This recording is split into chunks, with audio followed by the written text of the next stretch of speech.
Allahumma ya rafi'ad darajat, Allahumma ya rafi'ad darajat. Allah Kangjeng Rasul na 14 abad anu silam parantos pupus dicanda ku Gusti Allah, dilanjutkan ku para sahabat teger la as'alukum alaihi ajr, perang sekalipun aing mah semata-mata deuk nyampaikeun nuturkeun Kangjeng Rasul hirup agama. Sahabat sirna dilanjutkan ku para tabiin sarua masih hanet keneh cak tabiin la as'alukum alaihi ajra, aing mah deuk kembangkeun agama nyampaikeun pangeran teh Allah, deuk nyampaikeun rukun Islam rukun iman. Dilanjutkan haneut ku tabiin, terus dilanjutkan ku atba tabiin der kuari aya di TV1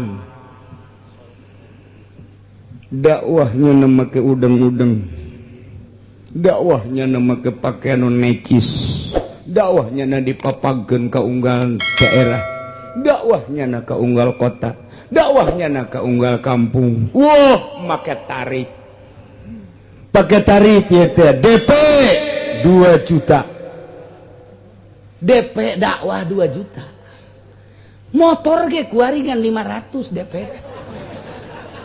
dakwah 2 juta mahalan dakwah ya ijeng motor, bahkan kuari mau motor aya nu teu make DP acan tah ieu mah geus make DP pulang kudu 15 juta aya nu 20 juta. Masya Allah minimal 5 juta tak iya dek dakwah ngadakwahan saha jeung bakal kumaha agama kahareupna. Kieu lah kehancuran agama teh lantaran henteu nuturkeun ma'alar rasuli illal balag. Mendek abah kolot kula didoyong kadadengikeun bae ai nyurah, lamun maneh dikersakeun jadi kiai aju ngaji ka unggal majlis salim atawa ka unggal masjid atawa maneh diundang tukang ceramah titip mun maneh beki rokok naon mawa di imah ulah sok menta di tempat ngaji, mun maneh beki ngopi bawa kopi berikut jeung termosna, mun nu ngaji dagang kopi sia di ditu eta pohara jasa kunaon eta lantaran ngabuleudkeun dakwah dek ngaji ulah sok kitu nyieun riweuh ka urang ditu. Ieu mah masyaallah datang ka ditu ada teh manis yang gede, teh manis beres, teh manis, kopi beres, susu rokok dan lain sebagainya, riweuh teh lain dek dakwah tah mah kos kitu. Mawa sorangan mun beki kopi mawa sorangan mun beki ngarokok sorangan, mun kira-kira lapar manehanana ulah ngaharepkeun ngariung di ditu di imah dahar heula atawa di jalan asup warteg heula, tulis bae bon kebikeun ka ditu bonna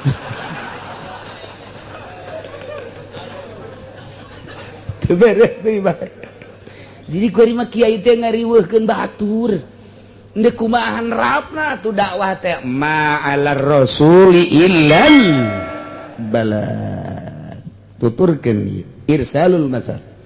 Terus selanjutnya insyaallah hirup agama kajen kokoba di tengah-tengah pareumna agama kuari ngadenge urang ngeri jasa geus eueuh hiji nagara anu kuat make aturan-aturan Islam Timur Tengah di mana Islam diturunkan di ditu. Saudi Arabia pangheulana hancur, kemudian disagedengeun eta geus 57 negara tinggal Iran, Yaman anu kuat, Irak geus dibombardir sekalipun secara politis menang tapi kan keberadaan negara kuari porak-poranda.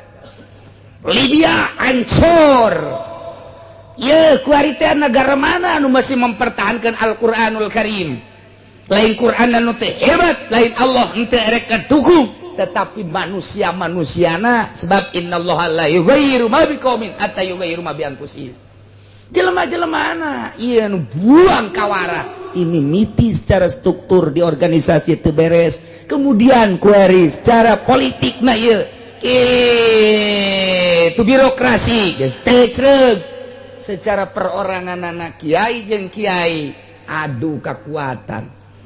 Kiai jeung Kiai silih omongkeun Kiai jeung Kiai Ustad jeung Ustad tinggal Amerika Yahudi yang serikeun mantep jasa geus tinggal ngagejeg bunga ngejegurna bae dibaca didengungkeun tapi persatuanana henteu aya ketika orang nyaritakeun persatuan inget ka Gus Dur bersatu dalam kelompok apa bersatu dalam organisasi apa bersatu dalam wadah apa urang teh ngan saukur ngomong mari bersatu tapi dikondisikeun henteu di mana urang dek bersatu tuh lamun urang salap atuh nyieun persatuan pesantren salap geus ulah aya pesantren salap jeung modern pesantren bae geus sebab eta memisahkeun engkena adu kakuatan deui bae Islam ngahiji di satu wadah mantep tak kuduna mah kos kitu di bawah satu pimpinan Indonesia di bawah satu pimpinan misalnya sahaya Haji Nasir mantep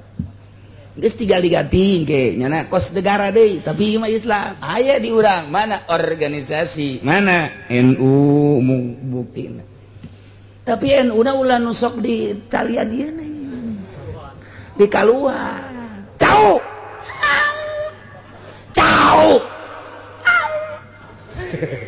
geus ditarik we atuh nu kos kieu masal di Paraban di Kombongan ngising di dinya ki di dinya geus poho ka anak buah ka ditu kumaha perkembangan NU nah iyalah urang nasib urang teh kos kieu kuari mun urang ningali internasional hancur kuari ningali negara urang aya mah aya Muhammadiyah aya NU jeung aya organisasi-organisasi nu lain tapi kan henteu ngahiji urusan lebaran bae Muhammadiyah kieu NU kieu kunaon teu bisa dihijikeun pan Qur'anna eta keneh hadisna eta keneh iyalah ngagedean hulu doang antara Muhammadiyah jeung NU buktina kos kieu mantak naon dihijikeun ieu teh nagara urang ulama sinikeun kos kitu Qur'anna mun ditanya eta hadisna mun ditanya Bukhari Muslim eta sia nyembah ka ka Allah tapi kunaon teh dihijikeun ieu sebuah negara kunaon eta gede hulu sebab kopeana nomor 25 gede hulu Masya Allah dek nuturkeun nu gede hulu teu ente kula mah inget bae ngaji sia palak kula keur ngaji di Garut ge ngaji heula nyelangkeun marah eta abah marah geus ngaji dites geus dites aya kaciklekan setik ngaji deui sia marah ngaji deui beres dites deui seuri guys cukup kunaon gitu cukup cekel engke mah moal beres ya diurang eta bukti kuari hasil daripada digalakan kita ngaji ke tengah-tengah masantren ngaji heula meureun ieu ka hareup bahaya ngomong deui lain sakali besi di ka Mekah kanung arora kuari gegelaan kuari sababaraha kali almarhum ngomong gos itu emang kunaon gitu engke mah loba babalai hese engke mah loba tapi hese engke mah loba nu ngurus tapi hese sababaraha kali tanyakeun ka hampir-hampir jelema gerak kuari ka Mekah gerak kuari ka Mekah engke mah hese bener bae waiting list 2 tahun 3 tahun 4 tahun kuari nunggu sampai 8 tahun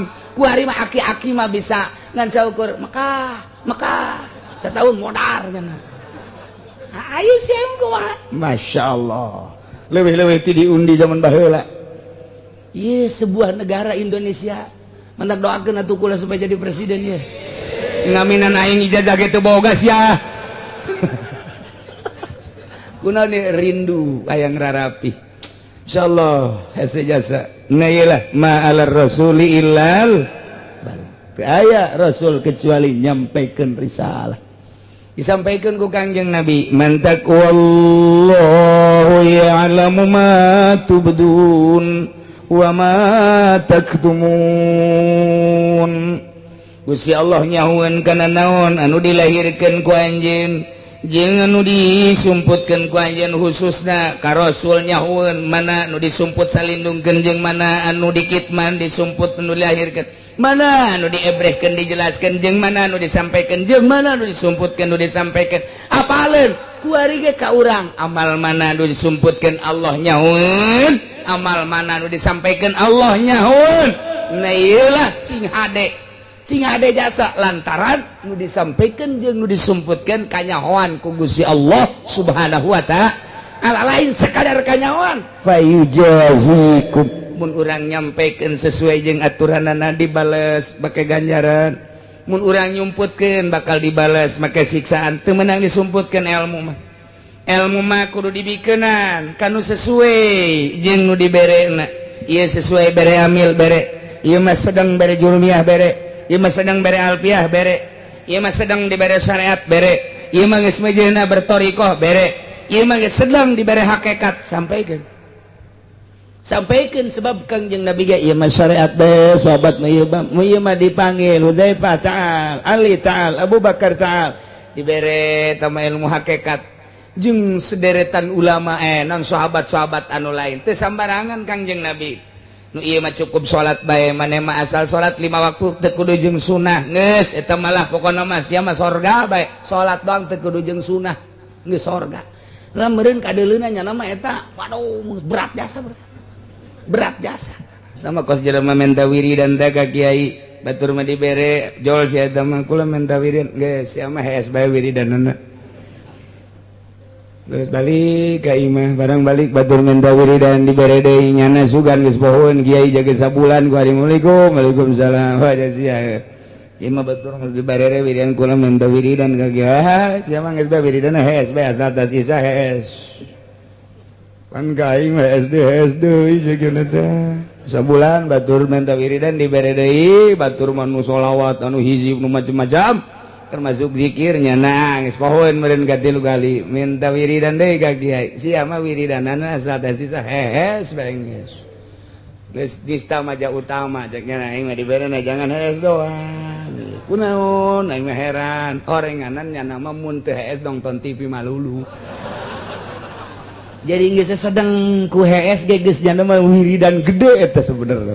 Asal tas isa HS rep hudang subuh sorga si eta mah sebab asal hudang bae TV remote ngan teu lecet doang. Ciat. TV geus nu bagus geus ya. Naon garang-garana nu leuwih ti TV teh. Ngomong atuh sia.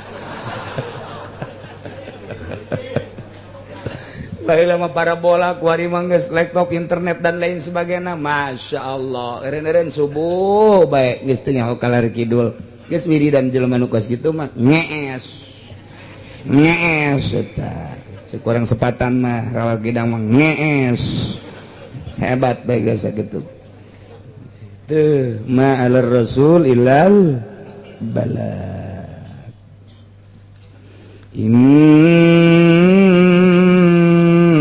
Allah qul la yastawil khabithu wat-thayyib walau a'jabaka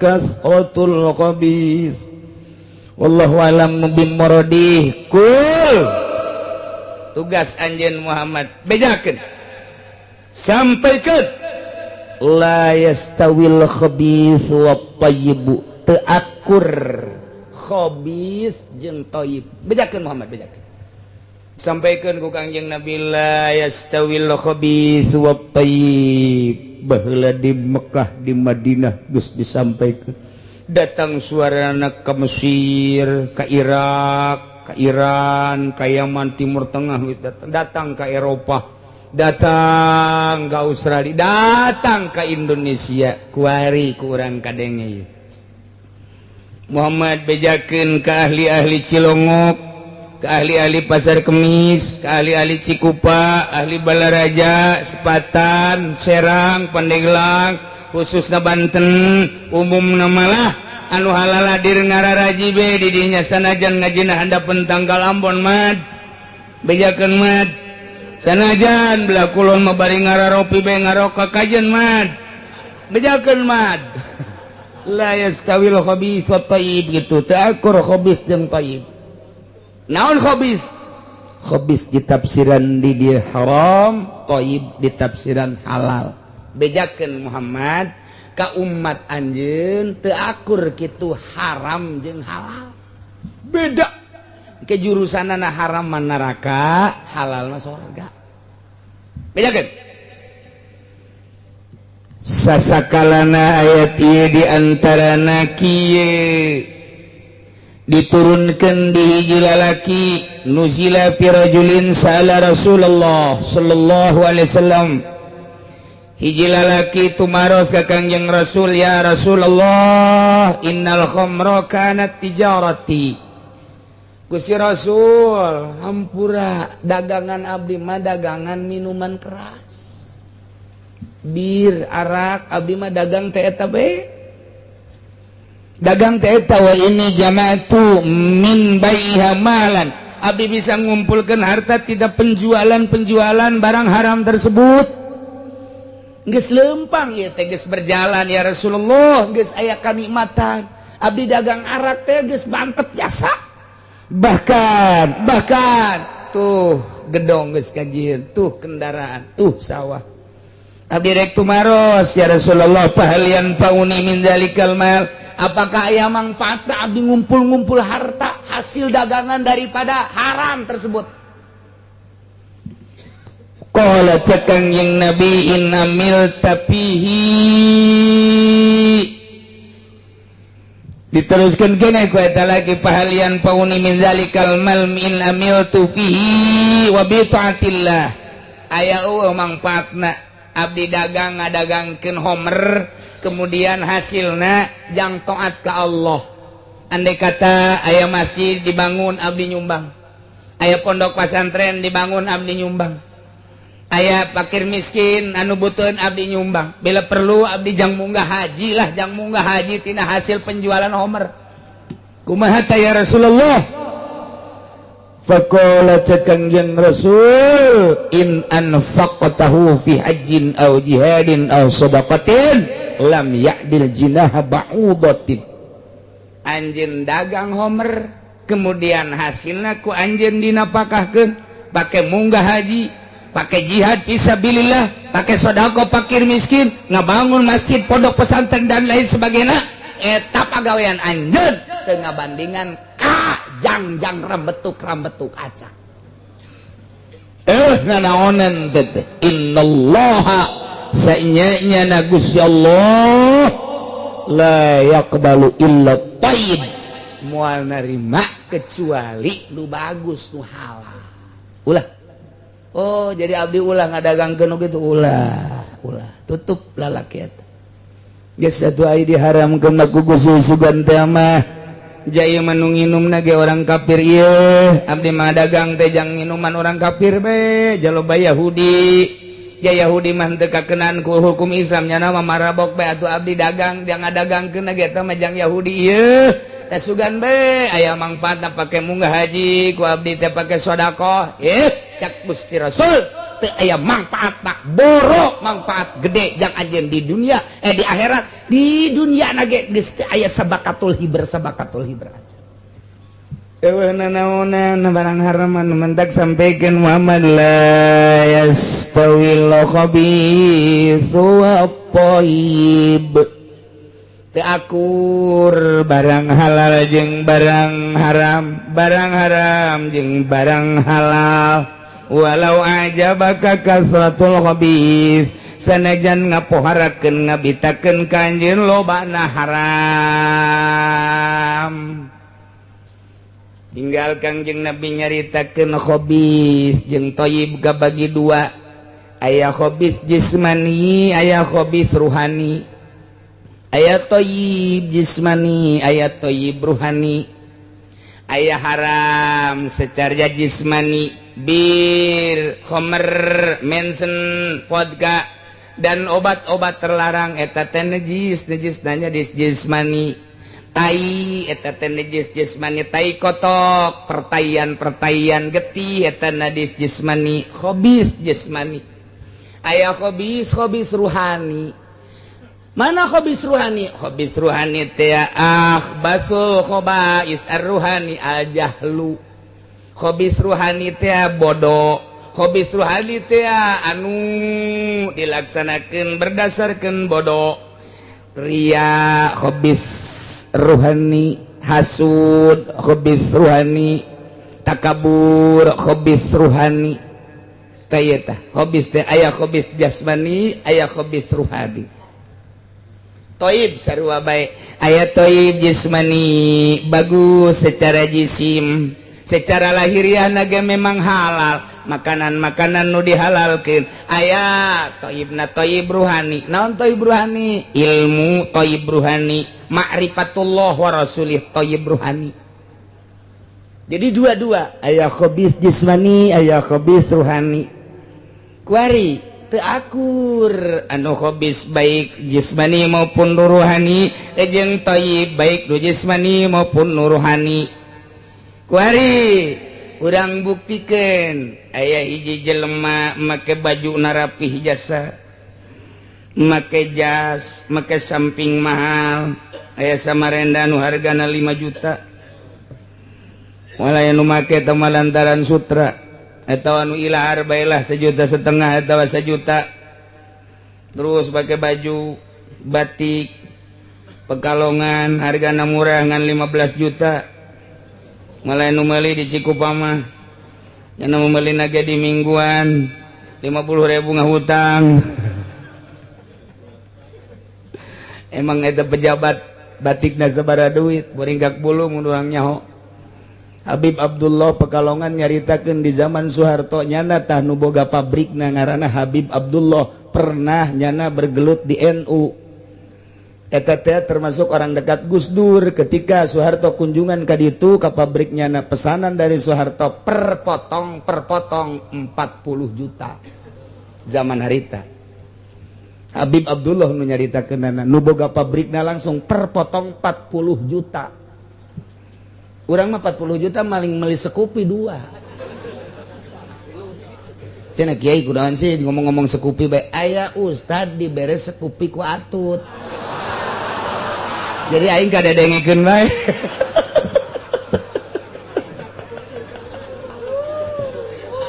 Masyaallah. Tah, kuari make baju anu luar biasa. Make jas. Aja orang mamawa tai kotok di luhur di kieu-kieu.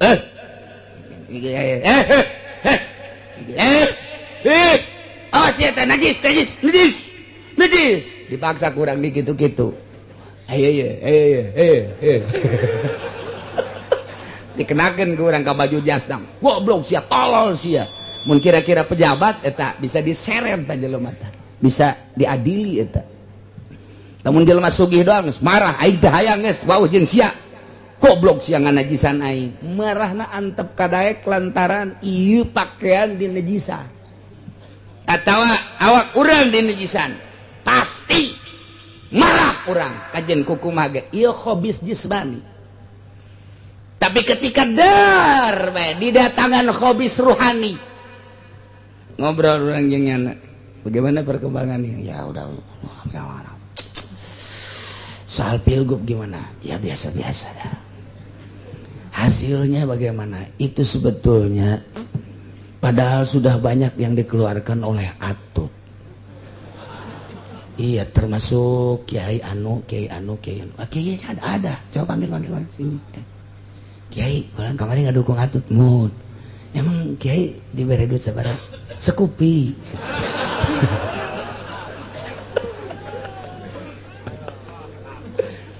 Eta kiai, eta pejabat, lamun dibere dioleh santai kotok marahnya nak. Tapi eta kiai ketika dibere khabis ruhani sekupi ti Atut hehehean. Huhehehe. Pasang ku sia otak. Khabis ruhani tah. Beres ya da ngomongkeun batur anu. Timbul rasa takabur. Khabis ruhani di jero dadana, di jero hatena, di jero otakna. Pinu teu pernah nyana teh ngalengis. Toel ku tai kotok marah. Toel ku ari ku tai urang marah. Sarua bae. Marah bae. Wari ngecek kiai bae lain bae kiai. Kiai di sabaraha tahun yang ngajar. Aduh alhamdulillah ya 15 tahun mah cenah. Santri ya 50 mah alhamdulillah lah sakieu teh insyaallah. Ya tuh kiai mah kieu bae paling ngariung nyalateun bae tah nu penting mah cek cenah teh menang ridho Allah bae. Mantap tah kiai teh. Kadang ikut ciling ngageleger mantep. Kiai iya aya bir ya haram haram haram teman bo iya hampura kieu kula boga ieu aya 2 stick mah naon eta ekstasi haram mun kieu make ekstasi tolol haram tah mongkos kitu mah teger keneh tak kiai ngaharamkeun teger keneh tak kiai ngaharamkeun cek baik kiai kuari boga motor kan henteu lah teu kudu cek henteu boga motor lah ya sok dijemput henteu mah kiai aya motor murah lah asal make DP bae kredit sabaraha emang kreditna ya DP na ngan 500 ka kiai mah teu kudu geus lah asal aya KTP bae geus teu naon di boleh oge jak kepentingan kiai lumayan eta kiai mantep lah geus pokona mah jangan ngariung nyalateun ka silaturahmi ji bener oge nya heuh tah diangsongkeun ku nyana KTP-na eta hobis ruhani ditarima saha kiaina teh umal bejakeun ku aing aya we pokona mah aya tah eta hobis ruhani teu karasa ku nyana jol gaya pilgub Assalamualaikum lurah datang ka dinya salam urang teh pandaeuna rek milih pamimpin gubernur mohonnya mohon aya meminta bantuan we doana ka kieu supaya istighosah rin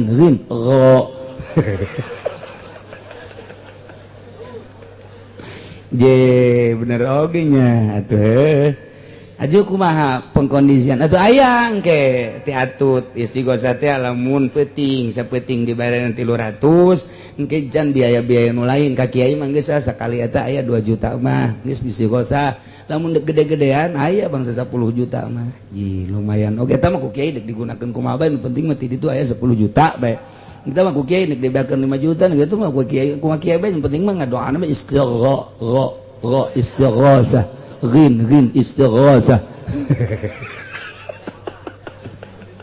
guys tenanawan dicokot duit istighosah nah iya hobis ruhani teu karasa hobis ruhani baca ku sia kitabna hobis ruhani keur jelas-jelasan ieu dibere bir mah haram dibere ekstasi haram dibere kitu BK haram diberi riait haram diberi kredit mah ya boleh lah diberi kuari ti atut eta hobis ruhani padahal hobis jasmani mah cukup ku disese sampaikan garing pake deui tapi hobis ruhani datang ke akhirat nyebrang di jembatan Siratal Mustaqim gulimpang kiai tinggal kiai kadenge ku ceulis ya kadangnya kayak nonton menang mah cicing bae engge nyaho sia teu meunang lah mun meunang mah sia tetep cicing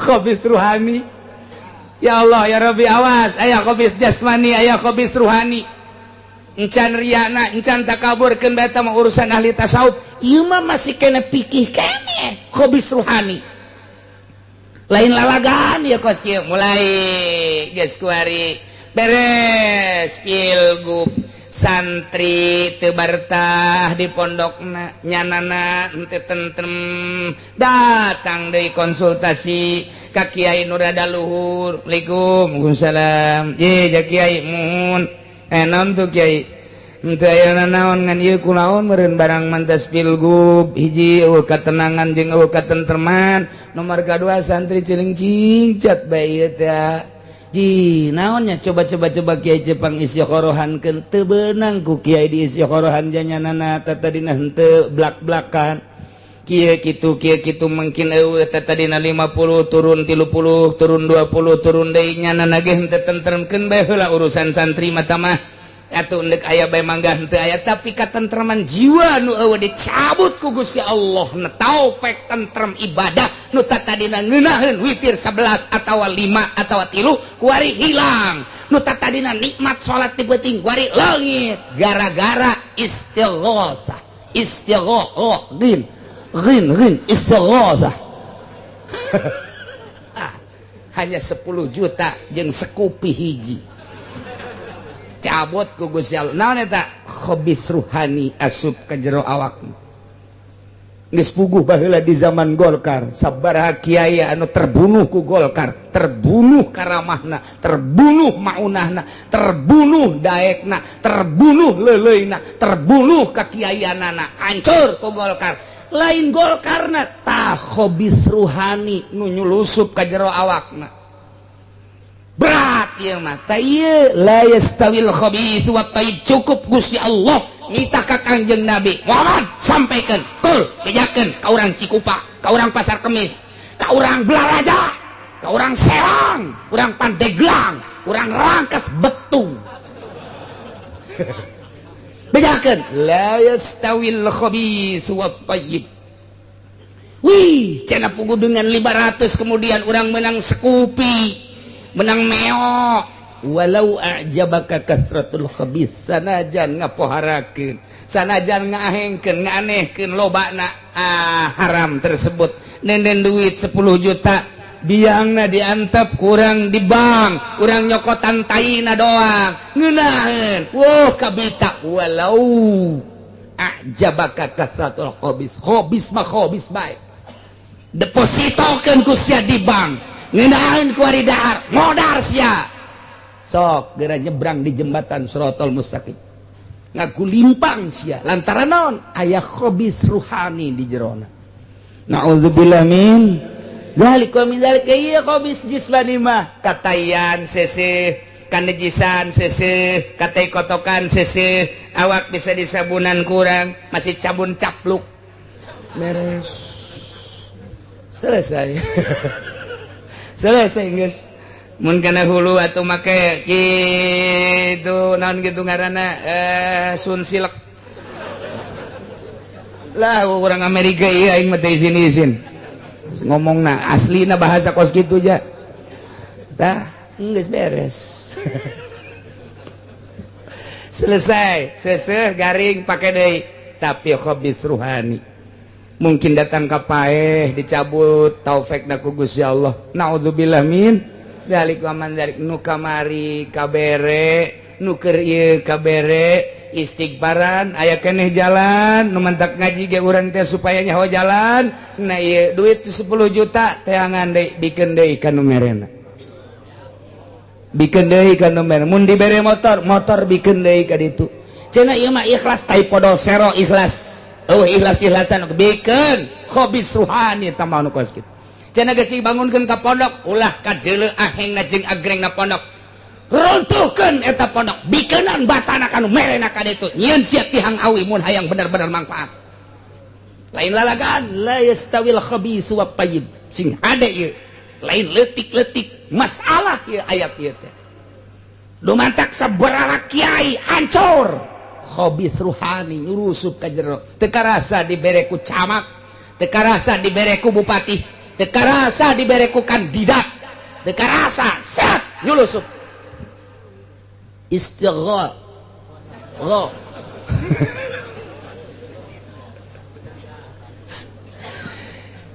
Dibuka ku hari permasalahan istighosah. Aya khobisan di jerona. Bisi teu nyaho ngaji. Ulah dibejakeun kanu sejen urang bae manu ngaji. Urang bae manu ngaji, ke ngaji bejakeun deui ka ditu. Nya, aya urusan dunia jang agama, aya agama jang dunia. Imam Ghazali geus ngajelaskeun jelas jasa. Aya urusan dunia jang agama, dagang urang, bisnis urang, tani urang, hasil dunia. Alhamdulillah aing boga dunia 1 miliar pake bangun masjid. Aing boga dunia kaya aing tina dagang boga 500 juta jang pondok pesantren. Aing kaya ye boga 100 juta jang pondok pesantren. Istimewa ta jelema boga dunia jang ngaluhurkeun agama paeh surga. Kuari tibalik agama jang dunia, agama jang dunia. Yuk urang maca sholawat Nabi, baca sholawat istighosah, agisuni agisuni agisuni dan lain sebagainya. Urang istighosahan, panggil kiai, panggil ustad, panggil santri, dibiayaan beristighosa ibadah tata istighosa jang atut istighosa jang weha istighosa jang lurah istighosa jang partai geram modal marakas ya kahartin teu supaya ngarti ya aing ye aing teu keras ya teu ngarti bego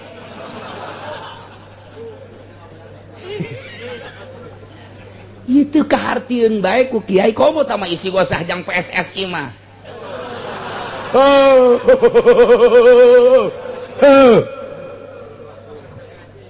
dengekeun tah aya dunia dipakai istighosah jang akhirat sorga aing boga jabatan ieu mumpung aing keur ngajabat ku aing dek dibangun agama yuk ku aing dek didorong kiai supaya aya kemudahan jabatan aing jang agama sorga menggunakan fasilitas jang agama yang strategi jang agama aya anu ngabangun gereja teu ditanda tangan ku aing aya nu ngabangun pesantren tanda tangan ku aing sorga eta keur carita ngagunakeun jabatan wewenang wari aing boga dunia jang masjid hasil dia dagang aing mah dagang jang agama jang masjid jang pondok pesantren jang fakir miskin sorga dibalikeun kuari istighosah salawat nabi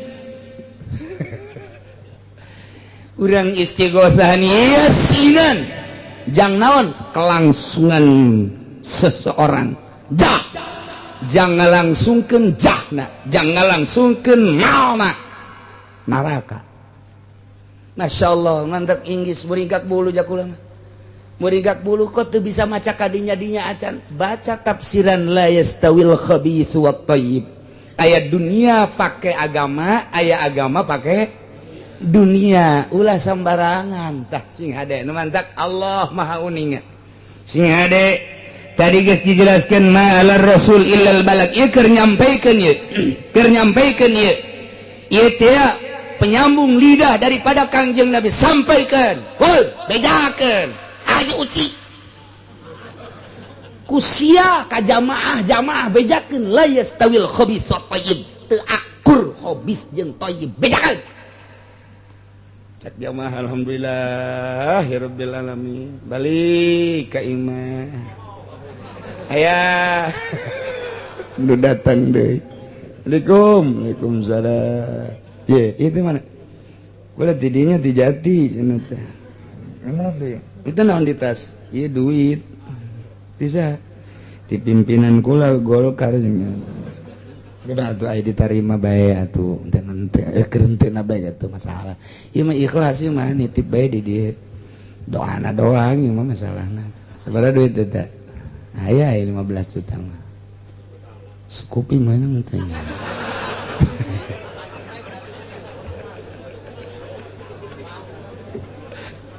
kabayang gunya aya geus teu masalah tuh eta mah doana bae nya mun ke bapak ka dieu ke isuk pageto mun beres tunda isuk-isuk poe minggu ngajikeun la yastawil khabithu wat thayyib walau ajabaka kasratul khabis sanajan ngapoharakeun jeung ngabitakeun lobana haram tapi tetep sakali haram-haram bae teh akur jeung halal barang asar kadatangan ku toko Golkar mah duit 15 juta nang ngaji isuk-isuk teh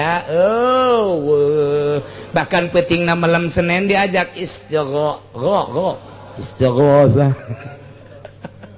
tekad vita setik-etik acan aing ngadenge kiai bahasa istighosah lantaran naon nyaho jerona Imam Ghazali geus ngabagi sing hade urusan dunia jang agama jempol urusan agama jang dunia neraka sia Masya Allah jasieun la yastawil khabithu wat thayyib teu akur dicowel mah ku tai kotok marah tapi ketika ya jelema Noel make duit pamarentah seuri khabis jasmani mah marah tapi khabis ruhani mah seseurian matak hancur ku harina embung kiai embung kapanggih jeung kiai nu itu diajak silaturahmi ka kiai embung kunaon embung ayo keur ieu pan sia osok embung heulanan kunaon tuh embung heulan ke heula sia kunaon aing aing nerima isi carekan jeung iya tuh nya mah nyarekan tilok naon tilok nya mah ceker ngaji doang ngomongnya embong aing mung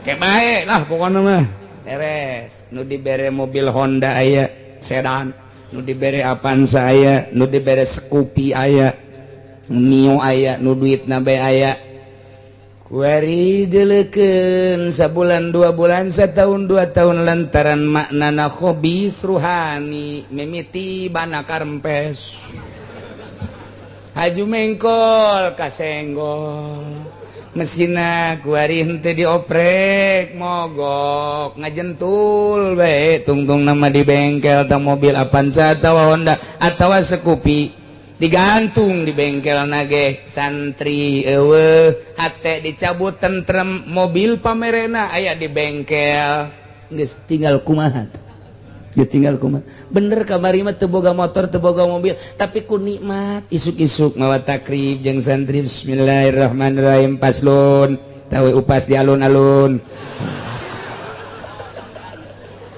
ku tenang teh ngaji jeung santri padahal mah teu boga motor teu boga naon dah setengah 12 kayak lula si santri si kiaina udangkeun ka pamajikanna ke jam 12 udangkeun mandi mah salat Allahu Akbar bisa qobliyah bisa ba'diyah tas dohor ngaji deui motor teu boga dibere duit henteu tapi hate sugih ka bina-bina paeh sorga tapi ieu kuari motor boga mobil boga dina otak dina dada sakumaha aya nu ngahalangan eueuh katentreman ibadah teh eueuh katenangan ibadah dicabut yakin jasa dicabut sebab aya hobis ruhani boro-boro eta lamun keur caritakeun kawalian bae jelema geus diangkat jadi wali aya bae takaburan setik nikmat salat eueuh nikmat ibadah eueuh aya bae kuari teh ria nikmat dicabut komo datang ka hobis ruhani mah ngadahar salah nginum salah ngomong salah moal aya nikmat ibadah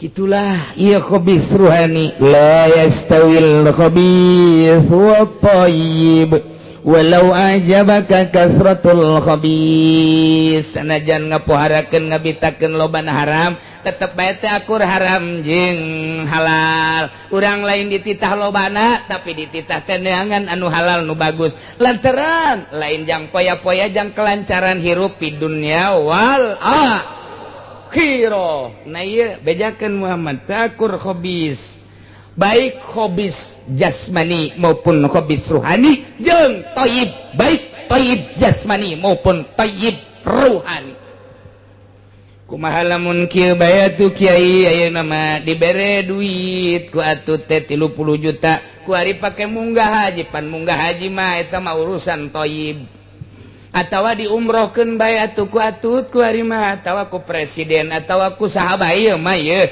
nu latar belakangna teh eta berbagai-bagai kepentingan pilkada teh pilgub teh atawa kandidat naon bae diumrohkeun pan umroh mah ibadah nya duit nah model kos kitu kumaha tak kiai tak kumaha siap kunaon nanya ka aing atuh jol be qaidah an-nafsi idza tahaqqaqa ma'al mu'arid fala ayat tahaqqaqa bidunihi aula tuh usul fikih datang masyaallah mentak bae kabuka kurang hiji perkara dilaksanakeun tahakkuk ma'al mu'arid babarengan jeung nu ngalawanan kayaning sekna umroh dibere duit daku duit nukos ka itu pala ayat tahaggogo bidunihi aula bagusan kene teu umroh bagusan kene teu munggah haji bagusan kene teu boga mobil mun dipaksakeun ka ditu tunggu tanggal maena lantaran di jerona aya muarid eta khabis ruhani aduh cenah kiai goreng geus umroh na kumaha ye atuh puguh lah mending minta DB gitu 2 kali iya sih gantung sih aku aing sih iya urang dek ngalalempengkeun diri melalui ayat Quran teu kudu loba-loba hiji basa hiji ayat la yastawil khabisu wat thayyib can anggeus ieu teh wallahu a'lam billahi minasyaitonir rajim bismillahirrahmanirrahim Faslun mutawi kilah iki ku pasal sawiji fil janini gurratun iku tetaping dalam dua hubungan mutawi hamba ingin pasal mayitan lamun naima pisah wa janin hal mati bijinayatin kawan sebab jinayah fi hayatiha ing dalam urip ummu au mautiha atawa maut ummi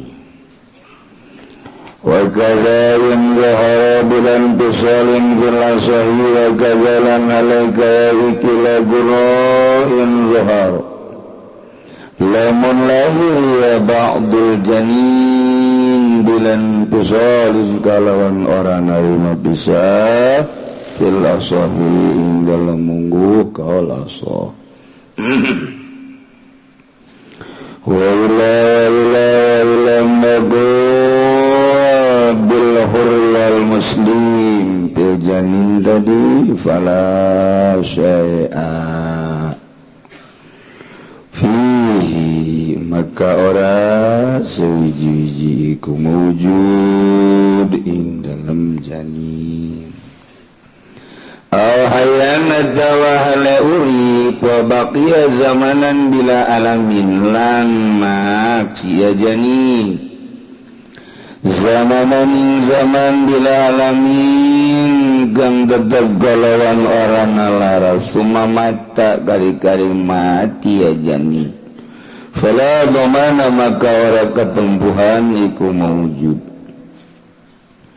wa imatalan lamun mati ya janin hina kharaja waktu metu ya janin udama alamu atawa langgeng opolarane janin wa matalan mati ya janin fadiyatun nafsin maka iku diat nafsin walau alqat lan lamun nibakeun ya imra'ah janinaini ing hubungan loro pagurratani maka iku hamba roro awadan atawa ing panangan pagurratun maka iku guruh pagurratun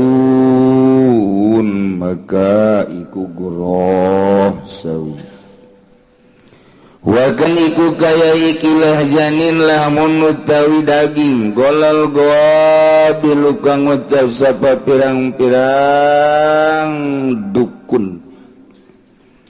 dukun beranak suratun khafiyatun iku tetep ing dalem lamun utawi rupakan samar gila dan ucapaken palapad ogolna tawa wajab ya gwadul baqiya lamun maksiya lamun litas latasawara maka yatinari mangarupa ya janin wa hiya abdun aw amatun wa hiya abdun aw amatun. Para jamaah kaum muslimin wal muslimat rahimakumullah. Alhamdulillah sabada orang libur saminggu orang masih keneh diberi umur ku Gusti Allah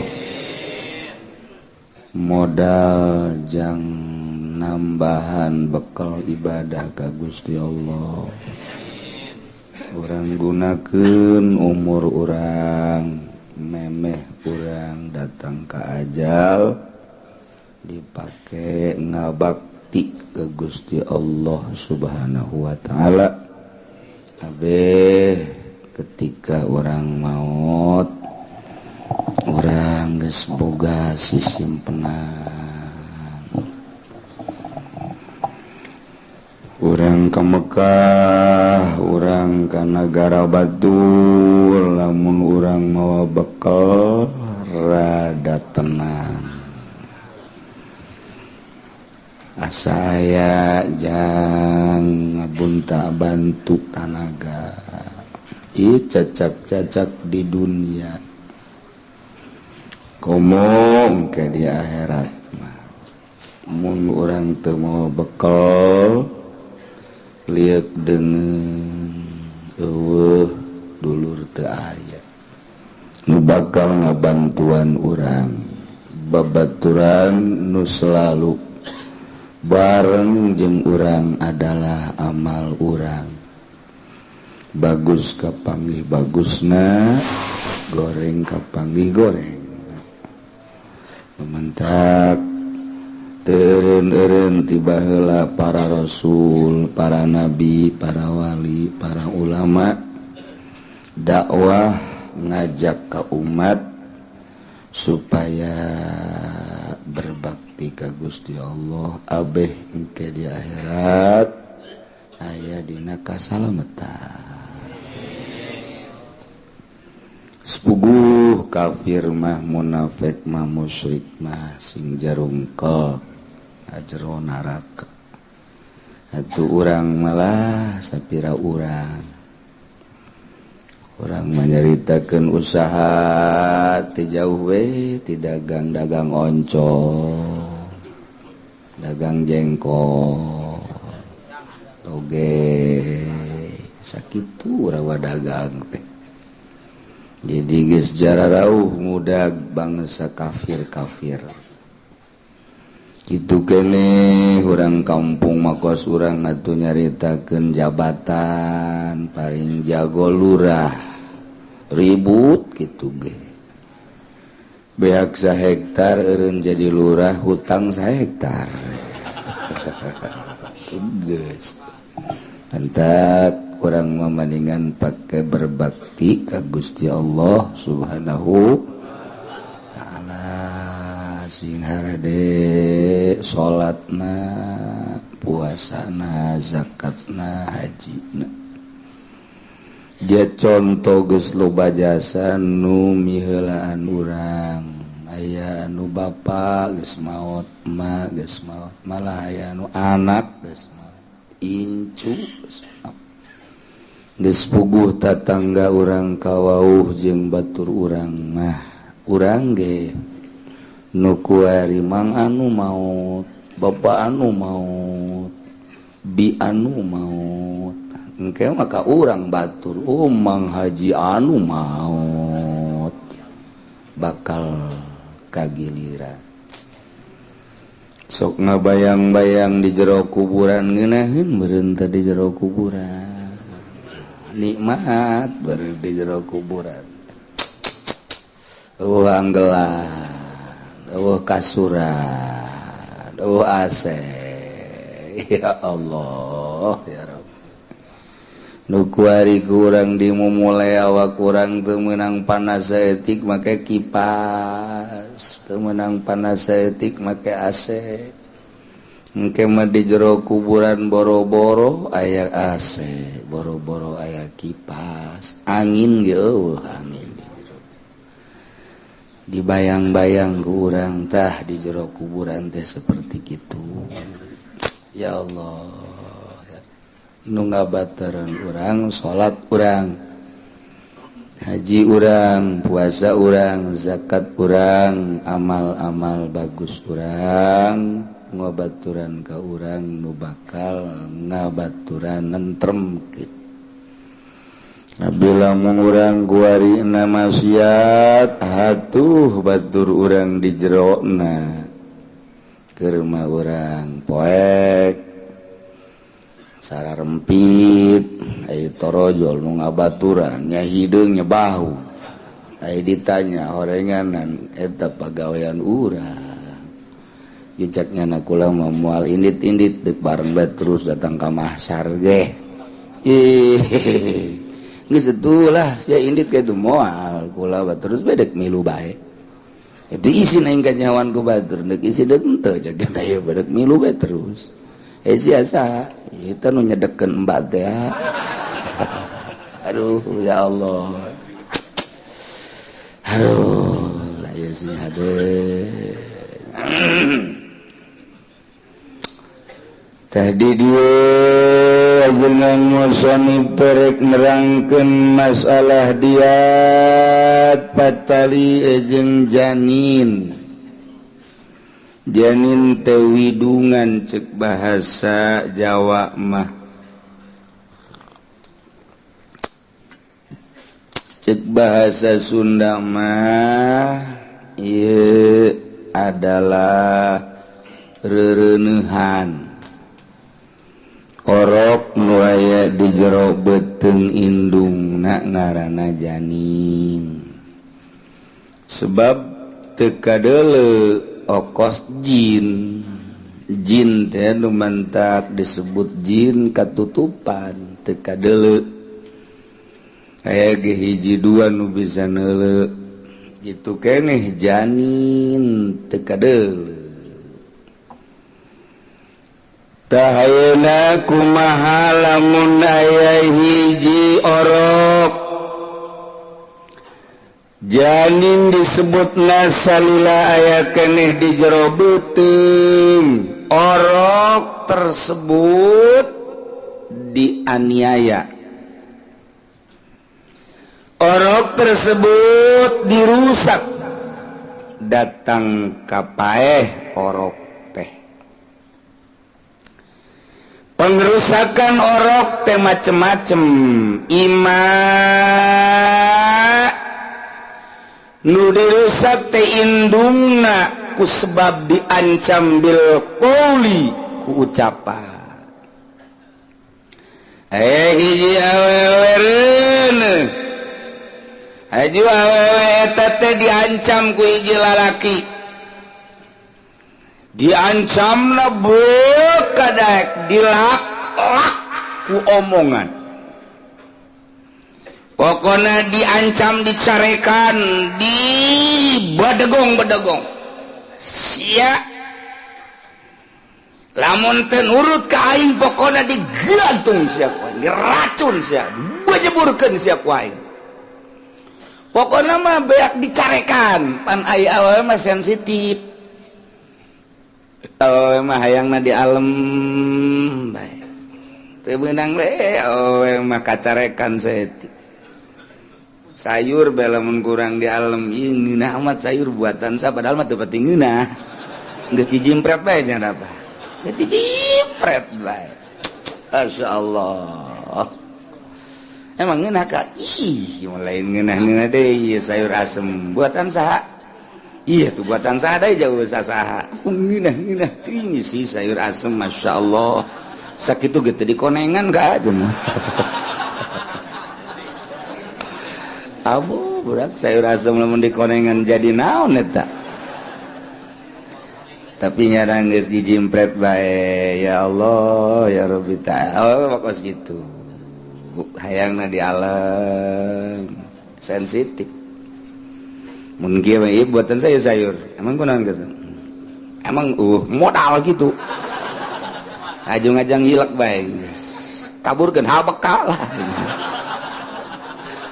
eta geus teu bareres masyaallah ieu dicarekan awewe teh ku sebab dicarekan diancam malah sia kulantaran sia sapoe dua poe kadeleuna ku aing tia teh nurut aing mantas di Sukabumi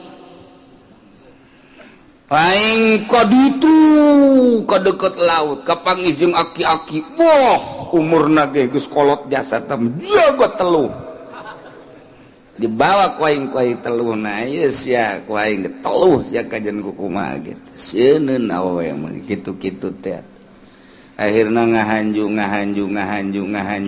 disingsieunnan kitu datang kanyanan nahan kasieun teu karasa borosot ngajuru paeh odakna orokna nu pahi orok tah takut sebab indungna diancam dek disiksa dek dianiaya mun teu nurut kemudian dek ditelu jeung sajabana nyana aya kasieun ngageter-geter bakat tingku ngageter ngalahirkeun sorangan anak keluar sorangan ku gitu perasaan sieun anak keluar iya jadi masalah jadi masalah hiji aubil paliat tawaku pagawean dianiaya si awewe teh ditampiling dicabok digebuk wah geus pokona dianiaya anu luar biasa malah penganiayaan lain sakadar kasukuna beton dianiaya otomatis orok keluar bersot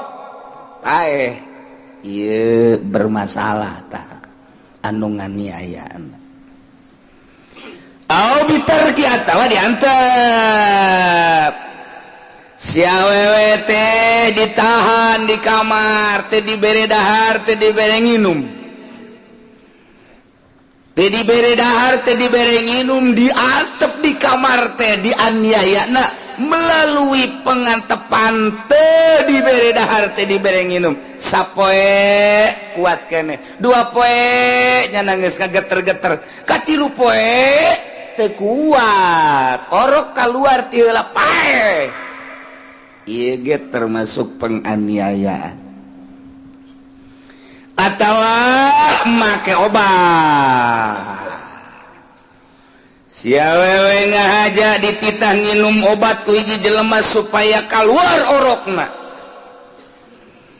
dipaksa supaya diinum otomatis diinum ku si awewe keluarlah orokna paeh iyalah bermasalah eta keur carita jeung batur kuari jeung salaki sarua bae salakina boga pamajikanna keureuno dicuarekan ku salakina bebeakan dicarekan datang ka ngegeter-geter ngajuru atau ngalahirkeun ku sebab dicarekan ku salakina paeh anakna ieu ge salakina bermasalah atawa salakina ai peutingna budak awewe teh pamajikan digalemohan ai beurang ditampiling pan ieu teu kenal ieu nu kos kieu biasana nu nyandung ieu nu kos kieu tah wah ditampiling dianiaya digebuk loba we anu kos kitu teh Waalaikumsalam awewe gimana ya abdi cenah ti dieu ti bojong aya naon dibuka ku nya tiungna eta kudauna jendul ieu cenah ditinju ku salaki meureun sia Fajar Norton meureun musuh Muhammad Ali Masya Allah datang ka ngajerendul harejo da segede kieu Masya Allah pohara amat sih mah henteu meureun eta meninju nage make hizib kajen gukum biru sih tamat tah ieu disiksa ku salakina disiksa ditenggeulan datang ka ngajuru ngalahirkeun anakna atas penyiksaan salaki berarti salaki pembunuh atau aku salakina teh dibere dahar di sel di jero kamar ayo sia ku aing bongan teu nurut sia ka aing sapira dicandung sia teu nurut amat ditundun di jero kamar dibere dahar henteu dibere nginum henteu sapoe dua poe otomatis teu kuat anak keluar atas penganiayaan di sel ku salakina paeh anakna salakina pembunuh atau diberi obat ku salakina supaya dikeluarkeun eta anak teh keluar paeh pembunuh berarti eta keur carita jeung batur keur carita jeung salaki kuari jeung dokter sarua pasien datang nggak usah ada insani atau ka nu di pos tenon gara cari hasil atau Anissa dan rumah sakit yang lain WSG begitu WSG waduh ini bayi nyungsep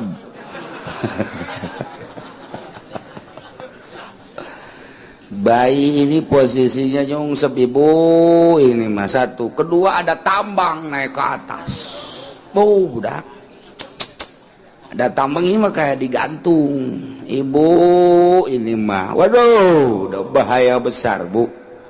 Nah gimana? Wah jarang yang selamat, yang udah-udah yang begini mah koit semua bu. Waduh ini harus bagaimana ya nggak tahu saya juga, pokoknya yang udah-udah begini mah pada mati. Ibu-ibu udah siap aja dah lah pokoknya. Anak yang keberapa ini bu? Ini yang anak yang pertama. Waduh apalagi yang pertama, udah saya nggak tanggung jawab dah pokoknya. Terus sono pulang dah. Tadi singsieunan ku dokter ku bidan atuh datang ka imah teh nyana, oh sedih lantaran disingsieunan ku bidan. Akibatna nyana terus ceri ngegeter-geter. Iya kan aya efek ka orok, ujung-ujungna orok na teu kaurus keluar bae. Dokter eta bermasalah ta dokter di akhiratna. Cing hade eta dokter. Namun dokter nyingsieunan, waduh ibu ini sudah 9 bulan ya. Kalau seminggu lagi enggak ngelahir, udah saya. Ini menurut medis kesononya biasanya bahaya ini. Ini mah harus dikeluarin sekarang. Nggak boleh keluar sendiri. Kalau keluar sendiri kecil biayanya bu. Iya, kalau dipaksa ya 12 juta, ada yang 18 juta. Gitu aja bu permasalahannya. Ini bukan masalah apa-apa, masalahnya rumah sakit butuh uang bu. Sial ta dokter. Kok bisa begitu sih, dia yang ngebangun saya yang bayarin. Emang begitu urusannya di akhir zaman mah bu. Sebab kami ini ngebangun nih joinan belum kebayar, masih 5 miliar lagi. Ya otomatis yang bayar kan yang hamil-hamil. Goblok ta dokter. Ngantek gitu doang PBB jakwas gitu. Mun ditelusuri seperti gitu. Mun ditelusuri seperti itu katololan jeung kagoblogan para dokter. Geus kajian tuh urusannya bisnis. Iya mah carita bu ini kalau lambat seminggu udah saya nggak tanggung jawab dah. Udah pilih dah sama ibu. Mau selamat apa mau mati. Pan jadi begini.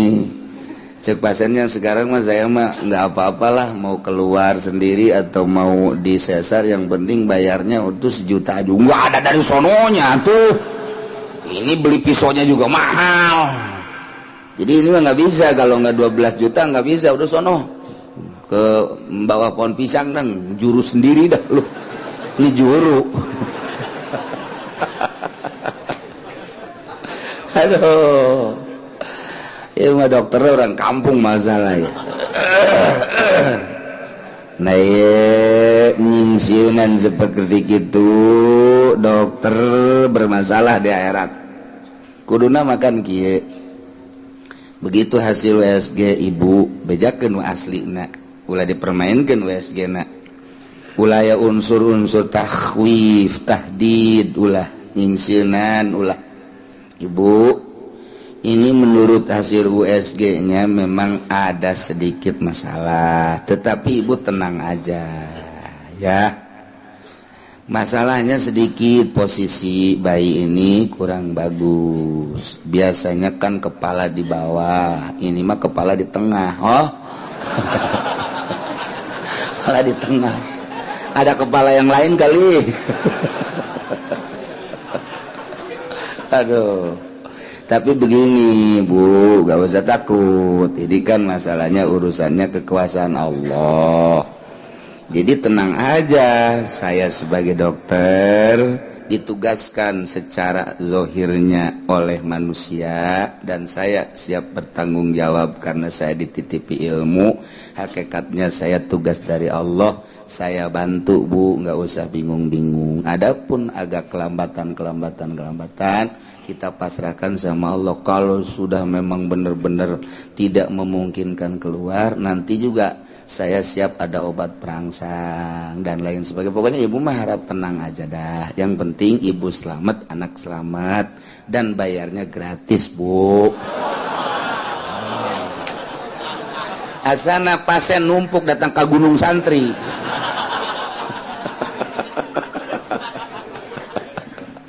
Ngeunaheun ngadengin pasien ge kege promosi pasien budak kadari itu bae kabehan. Ta eta ulah sok nyingsieun takhwif wa tahdid bermasalah. Aya nu geus teu seuri-seuri kan bidan teh. Ibu, ya, udah berapa ini anak? Ini anak yang ketujuh. Weh, anak yang ketujuh cukup 2, Bu. Siapa ini yang nyuruh sampai 7 begini? Wah, ini bro ini mah sampai 7.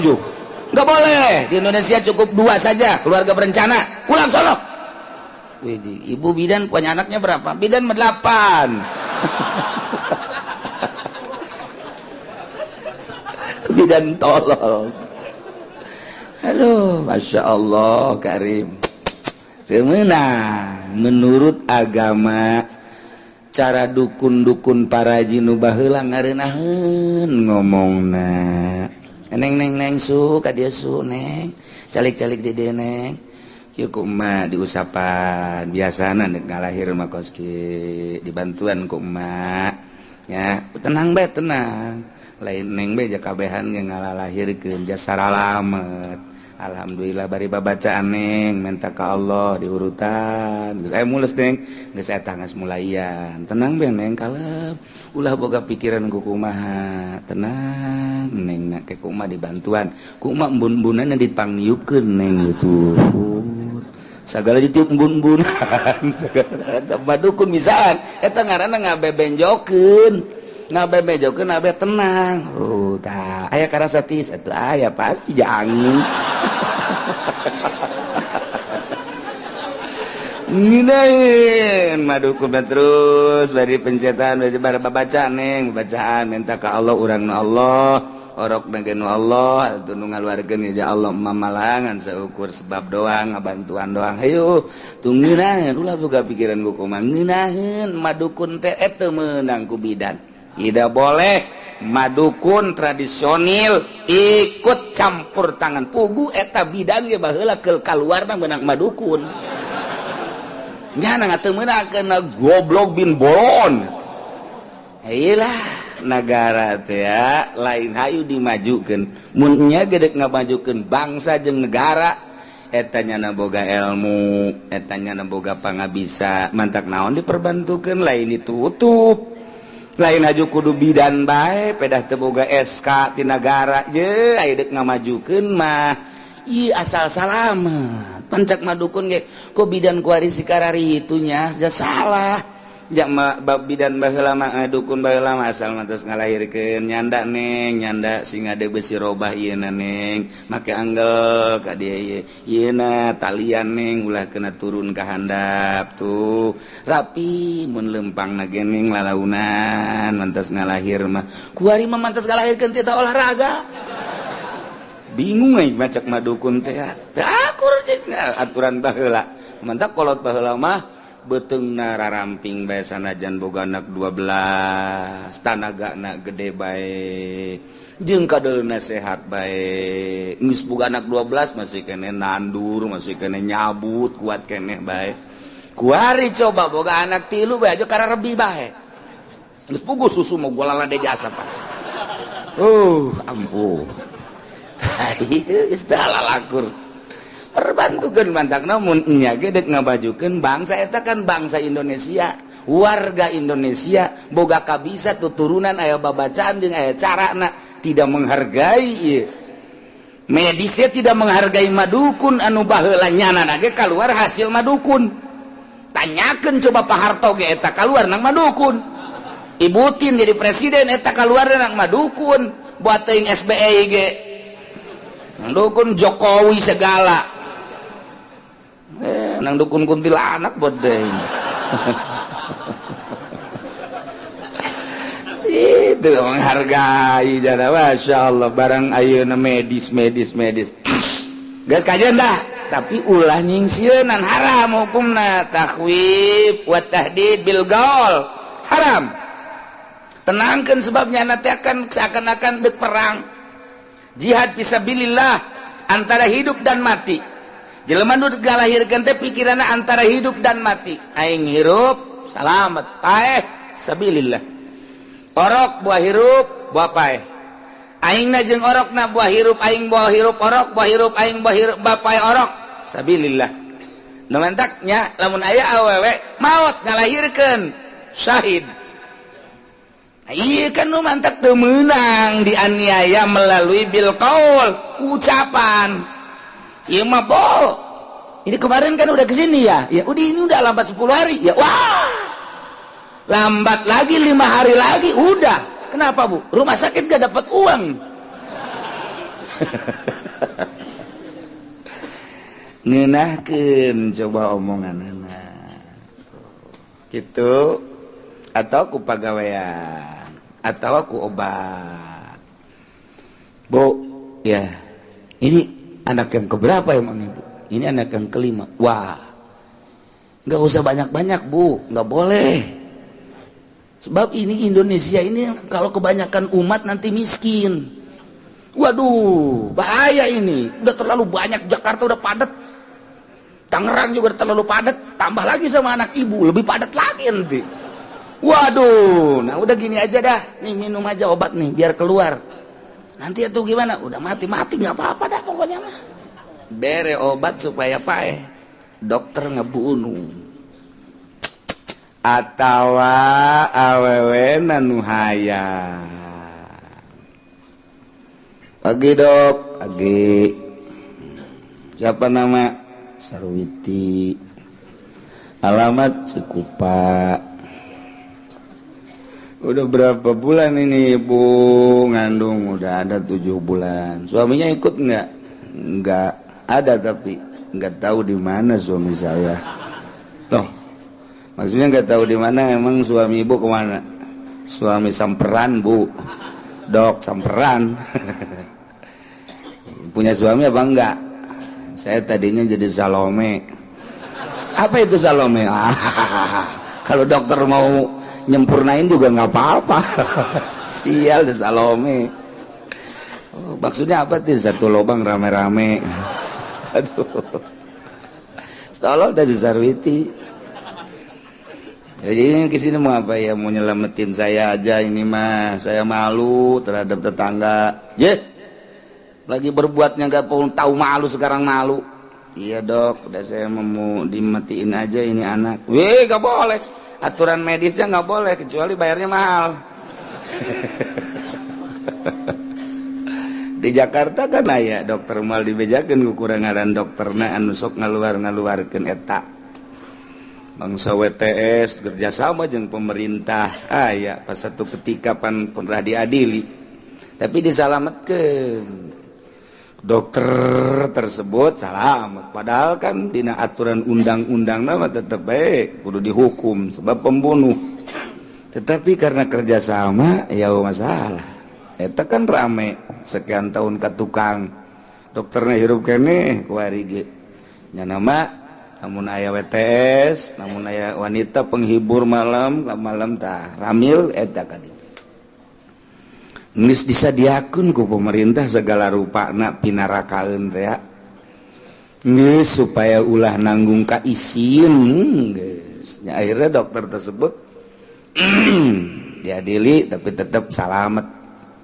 Nu hiji deui eta mah kan Kristen dokterna, nu hiji mah dokterna Islam. Sanggeus tanya ngaluar-ngaluarkeun mungkin geus puluhan atau ratusan kabelah dieuna ngadengikeun pengajian si dokter teh. Cerik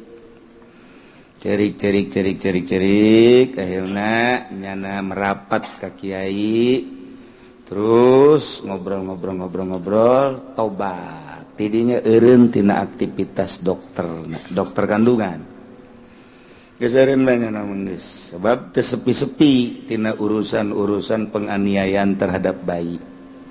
Minimal eta nyingsieunan kabelah dituna atuh ngaluarkeun aya faktor kesengajaan dan lain sebagainya. Akhirna nyana tobat kuari ge hirup keneh geus teu maelu.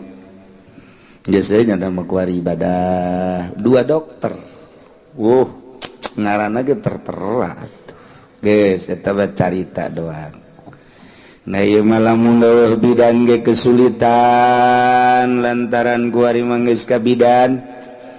Dokter ge kesulitan, masyarakat teh geus kadong percaya urusan-urusan medis, tetapi tata carana kudu ngangeunahkeun lah bidan jeung dokter. Ieu aya masalah na di dieu. Seorang wanita merdekatur muslimah otomatis janin nage nuturkeun indungna berarti merdekatur muslim. Ketika janin tersebut dirusak dengan jinayat, indungna nu dirusak imma disingsieunan sehingga merojol keluar, wa imma dicabok, dianiaya, dipopoan keluar, atau diantep, ditahan, diberi dahar, diberi minum, atau melalui obat paeh keluarna orok. Ieu nu nganiaya fi diatil janin gurroh nyana wajib kudu bayar.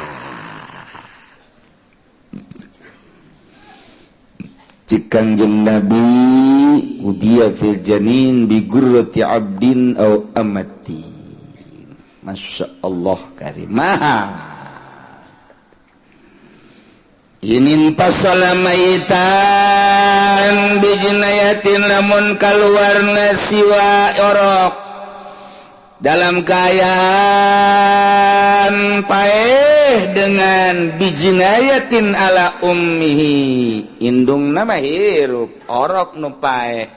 Ieu penganiaya baik orang lain maupun suami ataupun dokter kudu bayarnya. Mun dilaksanakeun di dunia salametnya di akhirat, mun di dunia teu dilaksanakeun dihareupeun Gusti Allah engke nyana bakal di sidang terakhir. Ye sing hade, masya Allah ngeri jasa di akhir zaman ayeuna. Aduh ampun, urusan janin.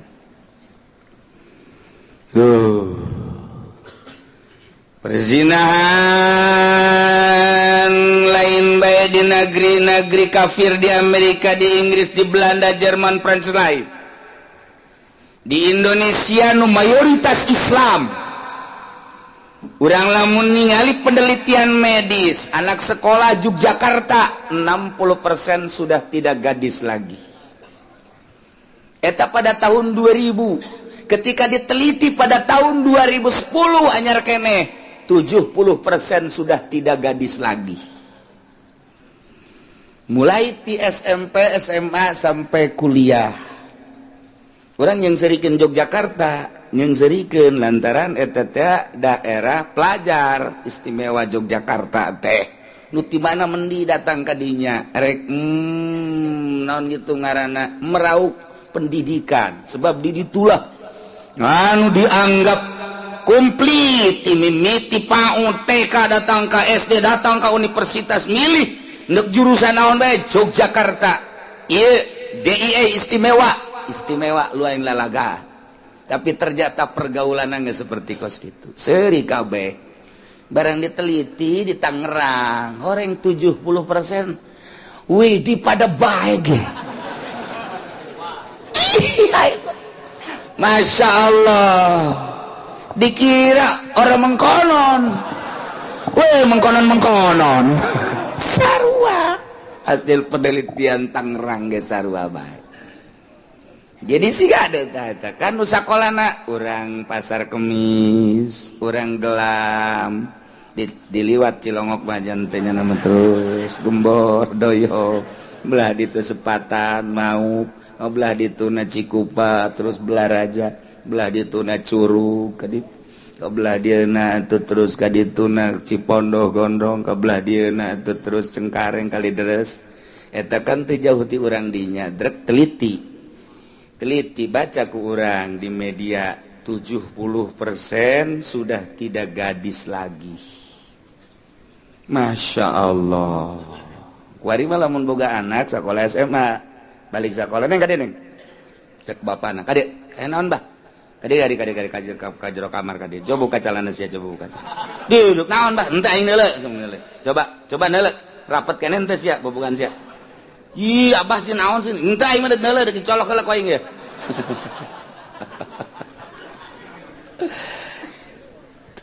Gusti Allah mah ndek kumaha teu kituna coba ayeuna lantaran pergaulan geus bebas jana jeung babaturana geus buguh boncengan balik sakola aju lamun belajar bersama teh naon ngaranna belajar bersama teh sapeuting belajar bersama naon ngaranna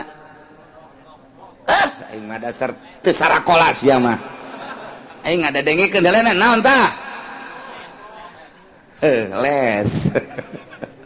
les belajar kelompok dan lain sebagainya balik jam 1 balik jam 2 emang belajar encan camping ka ditu 3 poe 5 poe boh emang kumaha gitu cocodot jeung cocodot Masya Allah karim nah iyalah encan jeung guruna deui emang guruna santri pan lain sarua aja guruna ge jurig aya nu kaluar budak sakola teh pan bebeja ka kula pindah cenah kiai sakola naon ganggu ku guruna bae cenah bisa kitu guruna aya ngeun jasa hampir-hampiran bae kamari geus tumpakan cenah ku guruna ya Allah pindah emang aing teh nyaho aing nyaho sebab laporan kabeh ka aing jelema setan jurig laporan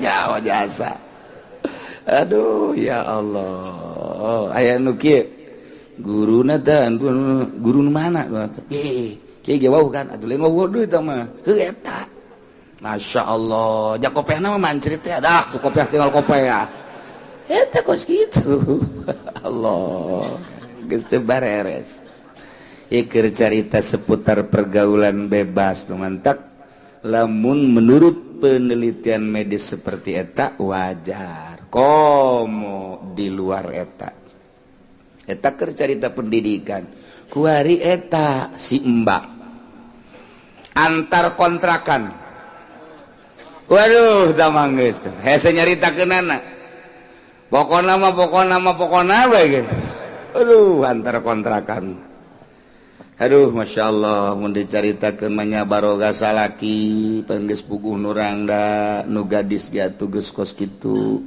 hese nyaritakeunana sangkilang deket ge jeung kolot nyana aya kasieun maling-maling komo ieu mah ti Jawa Tengah ti Jawa Timur ti seberang datang ka dieu Masya Allah karim jauh ti indung jauh ti bapa pendidikan agama eueuh kebutuhan loba jasa birahi naik atuh da kumaha deui aduh ya Allah ya Rabb aya anu saya mazal dibayarin kontrakan aja sakena teh udah badan saya gratis ambo budak kata bobogaan apem di ojol jeung kontrakan kau mau dek balik mata bongsan dek puasa dek lebaran gitu ya Allah ya Rabbi Waalaikumsalam dari mana mbak saya aslinya seberang ini tinggal di mana saya ngontrak di mana di anu mau pulang mbak saya mau pulang atau enggaknya mau nggak jadi masalah tapi ini saya harus bayar kontrakan 6 bulan belum dibayar tolong cariin Pak Kiai siapa yang mau sama saya sakit yang penting saya mau bayarin kontrakan aja lah sakit maksudnya gimana ya memang nggak paham sih Kiai itu sial nanya deh ke aing aja paham sebenarnya mah aduh ya Allah ya Rabbi rombongan nu kos itu teh loba rombongan tahilah jadi lain lalagaan perzinahan Gusti Allah eta satu sisi perzinahanana sisi lain ieu nu hamil teu meunang disingsieunnan teu meunang dirusak hahamilanana baik disingsieunnan ku ucap sehingga keluar anak maupun ku pagawean dianiaya digebuk disiksa sehingga keluar atau ditahan tadi bere dahar tadi bere nginum sehingga orokna keluar, atau melalui obat sehingga orokna keluar dalam keadaan paeh, ieu tanggung jawab di dunia na kudu bayar, mun di dunia henteu bayar di akhirat. Mantak lain lalagaan geus sababaraha bidan ahli kandungan, dokter ahli kandungan, lain lalagaan lillahi ta'ala ya. Nyana datang ka kula kabelah dieuna dibere nu salakina boga panyakitna hese di obatan. Seorang bidan kaliber nu tatadina boga kalakuan seperti kitu jatuhna kuari ka salakina teu bisa diobatan panyakitna aneh.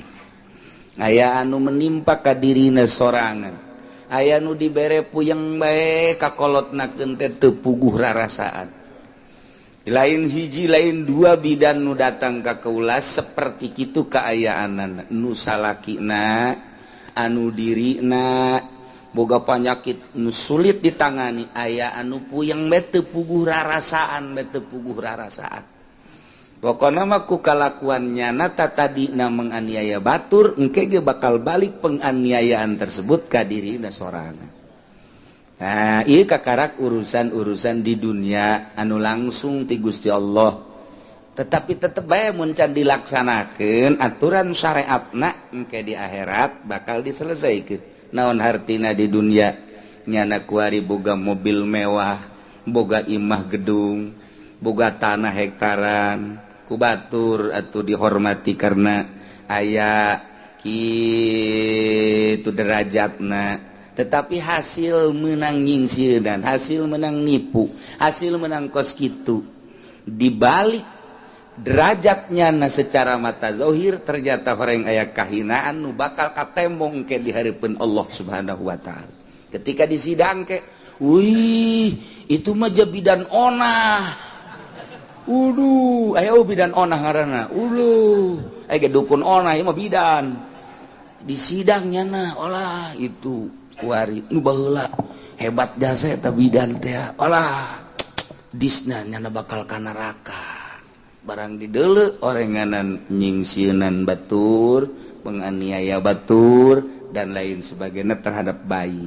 Nah, ulah asal duit baik kuari yang meuli mobil, meuli imah, meuli tanah, tetapi kalakuannya na awas di akhirat. Masya Allah.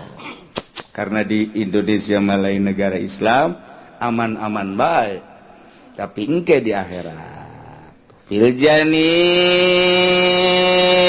guratun dina urusan diat orok nu aya di jero beuteung wajib kudu mayar guro seorang abid atawa hamba inin pasola maitan lamun keluar si janin si orok dalam kaayaan paeh bijina yatin ku sebab penganiayaan pihayatiha dina hirup indungna au mautiha atawa indungna ge paeh sarua ku sebab dicak-cak didalak janana ge teu kuat paeh nya anakna paeh nya indungna paeh akibat disingsieunnan ieu ge bermasalah dua berarti atawa disiksa paeh makna anakna atawa diantep teu dibere dahar indungna paeh anakna ge paeh atawa ku obat indungna mabok obat anak nage mabok obat paeh sarua bermasalah. Wa kadza in zuhara bilan pisolin pil asohi kitu kene sarua bae dina pada wajib kudu bayar gurohna yakni seorang hamba. Ketika orok keluar ngan keluarna sebahagian doang bilan pisolin encan pisah. Orok kakara keluar doang sabeuheung doang geus kanyahoan orok teh paeh akibat tina penganiayaan seorang, akibat tina penganiayaan suami, akibat penganiayaan dokter, akibat penganiayaan tersebut encan keluar kabeh kakarak sapotong doang geus dinyatakeun paeh il asoh ieu ge sarua bae tanggung jawab. Wa ila fala lamun memang pasana si jelema teh teu masum indal jinayah, andai kata orok anu dianiayana indungna kafir harobiyah lain masum, ieu mah kafir dianiaya melalui penganiayaan nu tadi paeh anakna. Salah saya api teu wajib naon teu kakuduan kukuba. Jadi iman nu berbahaya ge ngarusak orok nu indungna muslimah hurriyah merdeka tur muslim. Ai kitu mah kaluar timbul ti kafir harobi teu masalah. Hayan wa baqiya zamanan bila alamin. Hayan wallahu a'lam.